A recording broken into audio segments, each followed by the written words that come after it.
start by saying thank you so much for checking in with 94.3 Radio 1. Good to have you on. Oh, it's so good to be here, and thank you so much for inviting me. Coming to So, you live from New Delhi. yes, live from Delhi. This is like a swap, I think, because I'm currently based out of Melbourne City, so just for a short while. But it's interesting.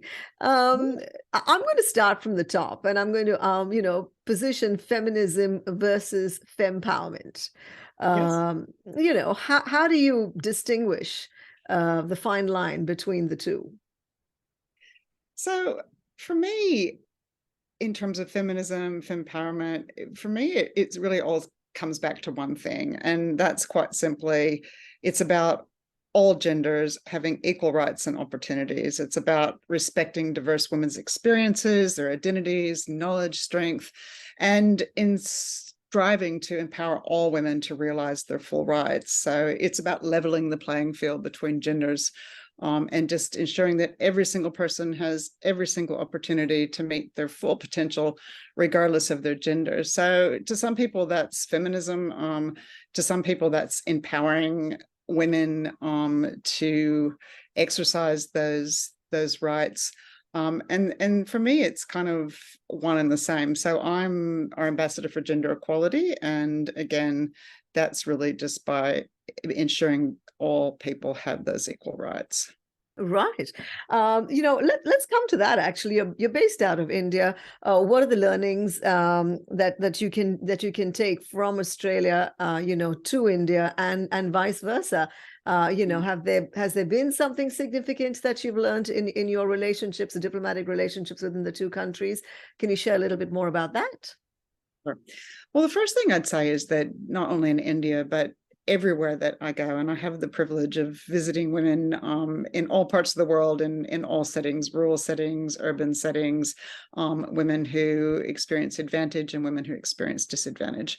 And one thing that I find that as women, while there's a lot of different environments and social and cultural issues that we deal with or that we live under or benefit from, we have a number of shared challenges. So women everywhere, every single country that I've been to, women have the burden of care duties, for example. They have gender norms that they have to navigate. There is in every single country in the world, there are challenges to meeting gender equality. There's not a single country in the world that's on track to meet the SDG number 5 on gender equality. So I think that just is a basis of learning and sharing as women and everywhere that I go. And certainly I've met the most fantastic women from India, both here and in other forms and overseas. And I'm really inspired by what I have learned from them. What I'm hoping that I can share and discuss is some of the work that we have done in more recently, some that I mentioned earlier, but what we've done with our gender budgeting, how we are collecting and reporting on data, which is so very important. Some of the work that was done recently in Respect for Work in trying to ensure that we are proactively addressing gender-based violence, sharing some of the work that we're doing as a leader in looking at online safety, for example. So I think there's that I can share with others that when I go to other countries, they're really interested in. Yeah. But whilst there's a lot that I can learn from this wonderful country of yours. So what you're doing in the digital space to connect women to technology, that's leading best practice. And I'm so interested in learning more about how that's working and how we can apply that, for example, in some of our development cooperation programs, for example, women in banking in some of those rural areas. We both share challenges with access to safe and affordable housing. That's a big problem in Australia, particularly for women over 55, which are the largest growing cohort of homelessness in our country.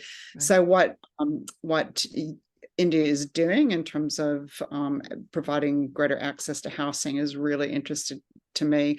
Also, how connecting households to water and electricity, really interesting. I work a lot in Papua New Guinea, and that's a country where there's very low access. I think only 13% of the country has access to electricity. And I was reading with great interest in what India was doing in that regard when we were looking at how we would provide greater access to power in Papua New Guinea, which is so critical for women. So there's so much to learn here. Oh, there is.